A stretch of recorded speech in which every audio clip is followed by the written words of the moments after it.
അസ്സലാമലൈക്കും. ഇന്ന് നമ്മൾ വന്നിട്ടുള്ളത് അത്തിജീദാണ്. അത്തിജീദ് 6ാം ക്ലാസ്സിലെ പുതിയ ബുക്കാണ്. അപ്പം അതിൻ്റെ മോഡൽ ക്വസ്റ്റ്യൻ പേപ്പറാണ് ഇന്ന് നമ്മൾ ഡിസ്കസ് ചെയ്യുന്നത്. അപ്പം നമുക്ക് ക്വസ്റ്റ്യനിലേക്ക് കിടക്കാം. ഓക്കെ, ഇവിടെ ഫസ്റ്റ് എന്താണ് കൊടുത്തിട്ടുള്ളത്? ശരിക്ക് ശരി നൽകാമെന്നാണ് അല്ലേ? ഓക്കെ, ഫസ്റ്റ് ക്വസ്റ്റ്യൻ എന്താണ്? ഖുർആൻ ഓതാത്ത കപട വിശ്വാസിയുടെ ഉപമ എന്താണ്? ഖുർആൻ ഓതാത്ത കപട വിശ്വാസിയുടെ ഉപമ എന്താണ്? അതെന്താണ്? നാരങ്ങയാണോ, കയ്പങ്ങയാണോ, ആട്ടങ്ങയാണോ? ആട്ടങ്ങയാണ് അല്ലേ? ഇത് നമ്മുടെ ബുക്കിൽ കൊടുത്തിട്ടുണ്ട്. ഇനി അടുത്ത ക്വസ്റ്റ്യൻ, എല്ലാ രാത്രിയിലും ഓതിയാൽ ദാരിദ്ര്യം ഉണ്ടാകില്ല. അത് ഏതാണ്? സൂറത്ത് വാക്കിയാണ്, സൂറത്തുൽ ഇഖ്ലാസ് ആണോ, ആയത്തുൽ കുർസിയാണോ? അതിന് നമ്മുടെ എന്താണ്? സൂറത്തുൽ വാക്കിയാണ് അല്ലേ? ഓക്കെ, ഖുർആനിൻ്റെ 1/3 ഏതാണ്? ഖുർആനിലെ 1/3 ഏതാണ്? നമുക്ക് നോക്കാം. ആയത്തുൽ കുർസി. ആയത്തുൽ കുർസിയാണ് അല്ലേ? സൂറത്തുൽ മുൽക്ക്, സൂറത്തുൽ ഇഖ്ലാസ് ആണോ? അല്ല, ഏതിലോ ഒന്നാണ്. അറിയോ ഏതാണ്? നമ്മുടെ സൂറത്തുൽ ഇഖ്ലാസ് ആണ്. ഇഖ്ലാസ് എന്ന് പറഞ്ഞാൽ ഖുർആനിൻ്റെ 1/3 ആണ്. അത് നമ്മളെന്താ ഇവിടെ ടിക്കറ്റ് കൊടുക്കുക. അടുത്ത ക്വസ്റ്റ്യൻ എന്താണ്? സാക്കിനായ നൂനിൻ്റെയും മീമിൻ്റെയും വിധികൾ എത്രയാണ്? സാക്കിനായ നൂനിൻ്റെയും മീമിൻ്റെയും വിധികൾ എത്രയാകുന്നു?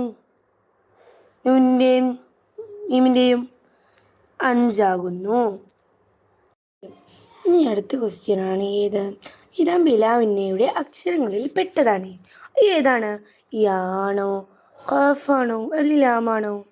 ഇവിടെ ആൻസർ ഏതാണ്? ലാമാണല്ലേ? അടുത്ത ക്വസ്റ്റ്യൻ ഇൽഹാറിൻ്റെ ഉദാഹരണമാണ്. എന്താണ് ചോദിച്ചത്? ഇൽഹാറിൻ്റെ ഉദാഹരണമാണ്. ഏതാണ് ഇൽഹാറിൻ്റെ ഉദാഹരണം? സമീഉൻ അലീം. അടുത്തത് 7ാമത്തെ ക്വസ്റ്റ്യൻ, സുക്കൂനുള്ള അക്ഷരത്തെ ശേഷമുള്ള അക്ഷരത്തിലേക്ക് ലയിപ്പിച്ച് ശ്രദ്ധ ചെയ്ത് ഉച്ചരിക്കുന്നതിനാണ് നമ്മളെന്ത് പറയുന്നത്? ഇഖ്ലാബാണോ, ഇൽഹാറാണോ, അല്ലെങ്കിൽ ഇദ്ഗാമാണോ? ഏതാണ്? ഇൽഹാർ എന്ന് പറയുന്നത് ആണോ? ഇൽഹാറാണോ? അല്ലല്ലേ?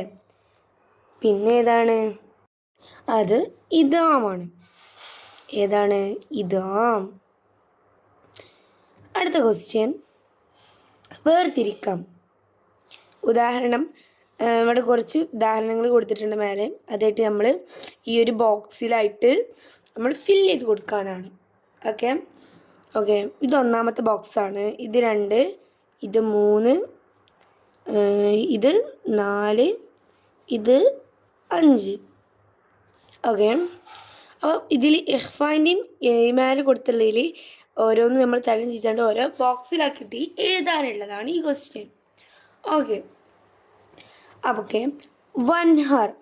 വൻഹറയിലുള്ളതാണ്. ഇഖ്ലാബിലാണോ, ഇഖ്ഫായിലാണോ, ഇൽഹാറിലാണോ? ഇതിൽ വരുന്നതാണ് വൻഹർ. അത് നമ്മളുടെ 5ാം പാഠത്തിലുള്ളതാണോ? നമ്മുടെ ഏയിൽ ഒന്നാണ്. അത് ഇൽഹാറിൽ വരുന്നതാണ്. ഇതിൽ വരുന്നതാണ് ഇൽഹാറിൽ. അടുത്തത് ഈശത്തു റോളിയ. അത് ഏയിൽ വരുന്നതാണ്. ഇതാം ഏതിലാണ്? ബിലാവുന്നം. ഇതാം ബിലാവുന്നിന് നമ്പർ എടുത്ത് നിങ്ങൾ പക്ഷേ ഇതങ്ങോട്ട് താഴോട്ട് എടുത്ത് എഴുതണം. അടുത്തത് മിൻ വലത്. എന്താണ്? മിൻ വലത്. അതേതാണ്? ഇൽഹാറാണോ, അലിഫാണോ, അല്ലെ ഇതാം ബിഉന്നാണോ, ഇതാം ബിലാവുന്നാണോ, ഇഖ്ലാബാണോ? ഏതാണ്? ഇതാം ബിഉന്ന. അടുത്തത് കിറാമിൻ ബററ. എന്താണ്? കിറാമിൻ ബററ. അത് ഏല് വരുന്നതാണ്? ഈ നമ്മുടെ ഇഖ്ലാബിൽ വരുന്നതാണ് അല്ലേ? ഇഖ്ലാബിൽ വരുന്നതാണ്. അപ്പോൾ നമുക്കിവിടെ 5 കൊടുക്കാം. അടുത്തത് മൻസിലൂൻ. അത് ഇതിൽ വരുന്നതാണ്. മൻസിലൂൻ അത് ഇഖ്ഫായിൽ വരുന്നതാണോ? അതെ, ഇഖ്ഫായിൽ വരുന്നതാണ്. അപ്പോൾ നമ്മൾ എന്ത് ചെയ്യാം, ഇവിടെ 1 എന്ന് എഴുതാം. അടുത്തത് പൂർത്തിയാക്കാം. അപ്പം പൂർത്തിയാക്കുന്നതിൽ ഒന്നാമത്തെ ക്വസ്റ്റ്യൻ, ഖുർആൻ മനഃപ്പാഠമാക്കിയത് മറന്നു കളയുന്നത് എന്താണ്? ഞാൻ ഇവിടെ എഴുതുന്നില്ല. എന്താണ്? വലിയ കുറ്റമാണ്. എന്താണ്? വലിയ കുറ്റമാണ്. അള്ളാഹു പറയുന്നു, വറത്തിൽ ഖുർആന തർത്തീല. മൂന്നാമത്തെ ക്വസ്റ്റ്യൻ, സുക്കൂനുള്ള നൂനിൻ്റെ അതേ ശബ്ദത്തിൽ ഉച്ചരിക്കുന്ന മറ്റൊന്നും കൂടിയുണ്ട്. അതാണ് എന്ത്? തൻവീൻ. ഇതാണ് തൻവീൻ. ഇനി നമുക്ക് ഉത്തരം എഴുതാം. ഖുർആൻ ഓതുന്ന മുഅ്മിനിനെ നബി സല്ലല്ലാഹു അലൈഹി വസല്ലമ തങ്ങൾ ഉപമിച്ചത് എന്തിനോടാണ്? നല്ല സുഗന്ധമുള്ള, അഥവാ അത് നമ്മുടെ സുഗന്ധമുള്ള, നമ്മൾ ആട്ടങ്ങ എന്ന് പറയുന്നത് എന്താണ്? ഒരു നല്ല മധുരമുള്ള സുഗന്ധമുള്ള ഒരു സാധനമാണ്. അപ്പം ആട്ടങ്ങയല്ല നമ്മുടെ നാരങ്ങ നല്ല സുഗന്ധമുള്ള നാരങ്ങയുടെ നബി എന്തിനെ കൊണ്ടാണ് ഉപമിച്ചത് എന്നാണ് ഇവിടെ ചോദിക്കുന്നത്. നല്ല രുചിയും സുഗന്ധവുമുള്ള നാരങ്ങയോടാണ് ഉപമിക്കുന്നത്. രണ്ടാമത്തെ ക്വസ്റ്റ്യൻ, ഖുർആൻ പാരായണം ചെയ്യേണ്ടത് ആരുടെ ശൈലിയിലാണ്? അറബികളുടെ ശൈലിയിൽ. ഉന്നത്തായി വരുന്ന അക്ഷരങ്ങൾ എന്തെല്ലാം? ഇതാണ് ഉന്നത്തായി വരുന്ന അക്ഷരങ്ങൾ ഏതെല്ലാം? അതെ, എന്താണ് ഉന്നത്തായി വരുന്ന അക്ഷരങ്ങൾ ഏതെല്ലാം എന്ന് ചോദിച്ചാൽ നമ്മൾ എന്ത് ചെയ്യണം? നൂനും മീമുമാണ്. ഇദാമിൻ്റെ 2 ഇനങ്ങൾ ഏതെല്ലാം? നമ്മൾ പഠിച്ചതാണ്.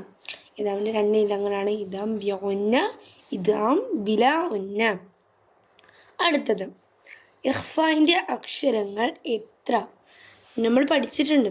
ഇഖ്ഫാ അത് അവസാനത്തെ പാഠം എന്ന് പറഞ്ഞാൽ നമ്മൾ ഈ പരീക്ഷകൾ അവസാനത്തെ പാഠം എന്ന് പറഞ്ഞാൽ 5ാം പാഠമാണ്. 5ാം പാഠത്തിൽ അവസാനത്തിൽ കൊടുത്തിട്ടുണ്ട്. എത്രയാണ്? 15. 15 അക്ഷരങ്ങളാണ് ഇഖ്ഫായിനുള്ളത്. അടുത്തത്, വ്യക്തമാക്കാം. ഒന്നാമത്തെ ക്വസ്റ്റ്യൻ, ഇൽഹാർ എന്നാൽ എന്ത്? എന്താണ്? സുക്കൂനുള്ള നൂനിൻ്റെയും തൻവീനിൻ്റെയും സുക്കൂനുള്ള നൂനിനെയും തൻവീനിനെയും വ്യക്തമായി ഉച്ചരിക്കുന്നതിനാണ് നമ്മൾ എന്ത് പറയുന്നത്? ഇൽഹാർ എന്ന് പറയുന്നത്, അല്ലേ? ഇൽഹാർ. എന്താണ് ഈ ഇഖ്ഫാ എന്നാൽ എന്ത്? രണ്ടാമത്തെ ക്വസ്റ്റ്യനാണ്. ഇഖ്ഫാ എന്നാൽ എന്ത്? സുക്കൂനുള്ള നൂനിനെയും തൻവീനിനെയും അവ്യക്തമാക്കി ഉന്നതി ചെയ്ത് ഉച്ചരിക്കുന്നതിനാണ് നമ്മൾ എന്ത് പറയുന്നത്? ഇഖ്ഫാ എന്ന് പറയുന്നത്. അടുത്ത ക്വസ്റ്റ്യൻ 3, ഖുർആൻ പാരായണം ആകർഷണീയമാവാൻ ആവശ്യമായ കാര്യങ്ങളിൽ ഒന്ന്. നമ്മൾ ഈ 2ാം പാഠത്തിലോ 3ാം പാഠത്തിലോ അത് കൊടുത്തിട്ടുണ്ട്. എത്ര പാഠത്തിലായിരുന്നു? നമ്മുടെ 2ാം പാഠത്തിൽ കൊടുത്തിട്ടുണ്ട്. ഈ അവസാനത്തിൽ തന്നെ അതിൽ 6 കാര്യങ്ങളാണ് കൊടുത്തിട്ടുള്ളത്. അതിൽ 1 ഇതിനാണ് പറഞ്ഞത്. അപ്പോൾ നമ്മൾ എന്ത് ചെയ്യണം? അക്ഷരങ്ങളുടെ കൃത്യമായ ഉച്ചാരണവും ശബ്ദ സ്വഭാവവും പാലിക്കുക. അങ്ങനെ വിധം. അടുത്തത്, സൂറത്തുൽ മുൽക്ക് പാരായണം ചെയ്യുന്നതിൻ്റെ പ്രത്യേക പുണ്യം എന്താണ്? സൂറത്തുൽ മുൽക്കിൻ്റെ ഇതാണ് നമ്മളത് 1ാം പാഠത്തിൽ പഠിച്ചിട്ടുണ്ട്, അല്ലേ? എന്താണ്? എല്ലാ രാത്രിയിലും ഓതിയാൽ ഖബർ ശിക്ഷയിൽ നിന്ന് ഒഴിവാകും. അതിന് ഷഫാത്ത് നമുക്ക് ലഭിക്കുകയും ചെയ്യും. അതാണ് അതിൻ്റെ ആൻസർ. അടുത്തത്, അക്ഷരം എഴുതുക. ഹൽക്കിൻ്റെ അക്ഷരങ്ങൾ നമ്മൾ എഴുതാനാണ്. ഹൽക്കിൻ്റെ അക്ഷരങ്ങൾ നമ്മൾ 6 ഏതൊക്കെയാണ്? ഹംസ, ഹ, ഐന്, ഹ, ഒയിന്, ഹോ ആണ്, അല്ലേ? ഓക്കെ. പിന്നെ ഏതാണ്? ഇദാം ബിഉന്നൻ്റെ ആണ്. ഇദാം ബിഉന്നൻ്റെ ഏതൊക്കെയാണ്? എന്നാണ് നമ്മളതിന് വിളിക്കുന്നത്. പക്ഷെ നമ്മൾ അത് സെപ്പറേറ്റ് ആയിട്ട് എഴുതാൻ പറയുമ്പോൾ നമ്മൾ എന്ത് ചെയ്യണം? അത് ഞാനൊന്നിവിടെ എഴുതി തരാം. ദിയാ, നൂന്, മീമ്, വാവ്. ഇങ്ങനെയാണ്. ഇവിടെ എന്താണ് ഹൽക്കിൻ്റെ അക്ഷരങ്ങൾ? ഹംസ, ഹാ, പിന്നെ ഏതാണ്? ഹംസ, ആ, ഐന്, ആവ്, ഒയിന്, അതൊക്കെയാണ് ഉള്ളത്. അപ്പം എല്ലാവർക്കും എല്ലാ ആൻസറും കിട്ടിയെന്ന് പ്രതീക്ഷിക്കുന്നു. അപ്പം നമ്മുടെ ഇന്നത്തെ വീഡിയോ ഇത്രയേ ഉള്ളൂ. ഈ ചാനൽ ആദ്യമായിട്ട് കാണുന്നവരാണെങ്കിൽ സബ്സ്ക്രൈബ് ചെയ്യാൻ മറക്കല്ലേ. അസ്സലാമു അലൈക്കും വറഹ്മത്തുള്ളാഹി വബറകാതുഹു.